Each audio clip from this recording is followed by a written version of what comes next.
एक गांव में दो दोस्त रहते थे, पाब्लो और ब्रूनो। दोनों बहुत बड़े बड़े सपने देखते थे और उस गांव के सबसे अमीर आदमी बनना चाहते थे। उन्हें बस एक मौके की तलाश थी अमीर बनने के लिए, और एक दिन उन्हें वो मौका मिल भी गया। उस गांव को दो लोगों की जरूरत थी जो पास की नदी से पानी भरकर ला सके। ये काम पाब्लो और ब्रूनो को दिया गया। गांव वाले उन्हें एक बकेट पानी के लिए एक पेनी पे करते थे। ब्रूनो को लगता था कि मेरे अमीर बनने का सपना पूरा होने वाला है, लेकिन पाब्लो अभी भी थोड़ा कंफ्यूज था। वो उन हेवी बकेट्स को उठाने की वजह से पाब्लो के हाथ बहुत दर्द करने लगे थे। इसलिए पाब्लो पानी भरने के अलग अलग तरीके सोचने लगा और उसे एक बहुत ही अच्छा आइडिया आया। उसने ब्रूनो से कहा, मेरे पास एक आइडिया है, ये हर रोज बकेट उठाने से अच्छा है हम नदी से अपने गांव तक एक पाइपलाइन डाल दे, जिससे ये बकेट भरने की झंझट ही ना रहे। लेकिन ब्रूनो को इस आइडिया में कोई दिलचस्पी नहीं थी, क्योंकि उसे काम करने के तुरंत पैसे जो मिलने लगे थे। इसलिए उसने पाब्लो को इग्नोर किया और ज्यादा पैसे कमाने के लिए वो ज्यादा बकेट लाने लगा। लेकिन पाब्लो ने अपने प्लान पर धीरे धीरे काम करना शुरू कर दिया। वो आधे दिन बकेट भरता और बाकी के टाइम पाइपलाइन बनाता। उसे पता था ये काम बहुत मुश्किल होगा और पाइपलाइन बनाने में 1 से 2 साल लग सकते हैं, लेकिन उसे अपने आइडिया पर भरोसा था।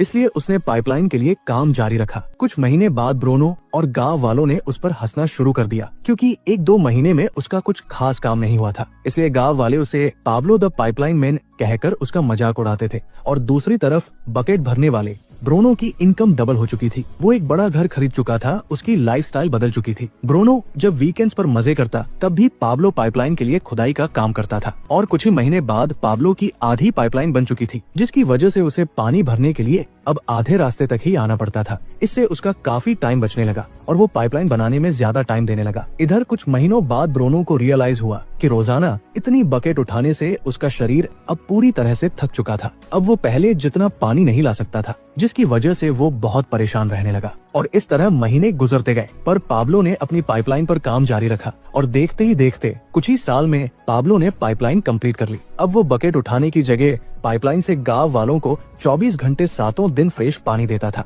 जिससे पाब्लो पहले से बहुत ज्यादा कमाने लगा था। अब सिचुएशन ऐसी हो गई थी कि अगर पाब्लो काम नहीं भी करता, यानी अगर वो सो रहा हो, पार्टी कर रहा हो या कहीं घूम फिर रहा हो, तब भी वो पैसे कमाता था। दूसरी तरफ पाब्लो की पाइपलाइन की वजह से ब्रूनो द बकेट मैन बेरोजगार हो चुका था, क्योंकि गांव वालों को जब चाहे तब और जितना चाहे उतना पानी पाब्लो की पाइपलाइन से मिल जाता था। अब दोस्तों जरा रुकिए और सोचिए कि क्या आप एक बकेट कैरियर हैं या एक पाइपलाइन बिल्डर? क्या आपको पैसे कमाने के लिए ब्रूनो द बकेट मैन की तरह हर दिन काम पर जाना पड़ता है, या पाब्लो द पाइपलाइन मैन की तरह कुछ टाइम के लिए बहुत मेहनत से काम करना पसंद करोगे, जिससे जब आप सो रहे हो तब भी आपको पैसे मिलते रहे?